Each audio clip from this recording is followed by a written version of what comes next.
Sorry.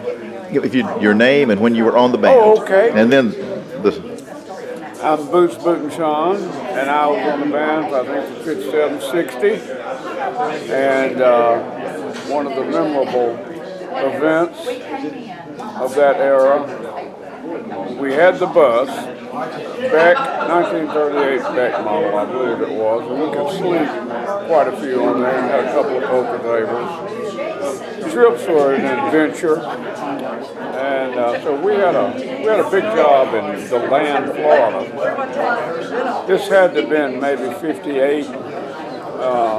They were building the interstate system down through the state. We get on the bus, we go down and play some big dance at Stetson University in DeLand. And got through, it was a storm. I mean, rain, sleet, not sleet, but, wind.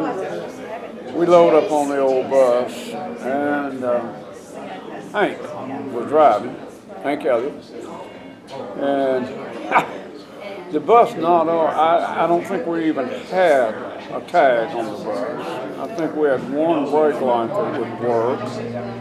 Teeny Mahaffey was one of the drivers. Our windshield wipers were like this. Blam! Blam! And so here we are pulling out of DeLand. You remember this story? And we can't see anything. I mean, nothing. I rode down in the well a lot of the times. I didn't do any driving, but I'd hang out up there. And we get to one of the construction areas where they're putting the interstate in. And this guy's waving us down with a flashlight. We can barely see him. He opens the door, Hank does, and he says, "Look, guys, this road is impassable." He said, "Take a left right here on this construction area. Go down to the third flambeau lantern. Take a right, and it'll lead you back around to the road." Got it, Cap. Boom, the windshield wiper. So we turned and we're trying to count these little old lanterns, as we go, and somehow somebody miscounted. So Hank turns off, and man, we're like, blam, blam, blam. The whole bus about to come apart, And finally, there's stuff beating on the sides of the bus. And finally he stops and said, "Somebody get out and see where we are." So a couple of us got out, fought our way through foliage. The man lies. He does not tell the truth. And we're in the middle of a major orange grove.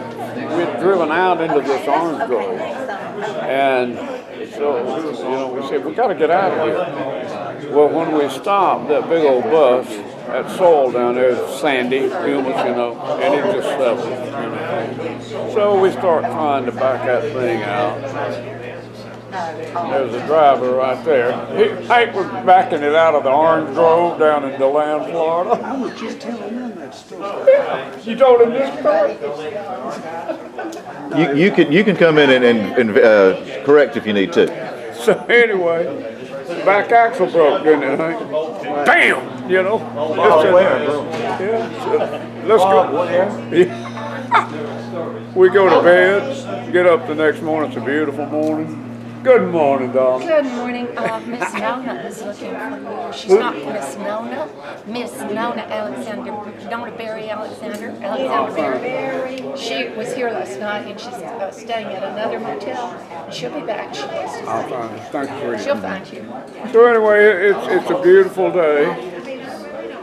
Several farmers out there, I believe, with guns or something. I don't know. Airplane flying overhead, and there's this blue bus sitting in the middle of this orange grove, Hank, you help me here, because it's a long time. Somebody had to go to Daytona to try to rent a car, right? Mighty Brett's property. Yeah, and came back and had 2 cars, was it? That's all the money we could get. Well, what it was, 18 on the van? So that meant that somebody had to stay with the bus. Hank didn't. Frank Simmons.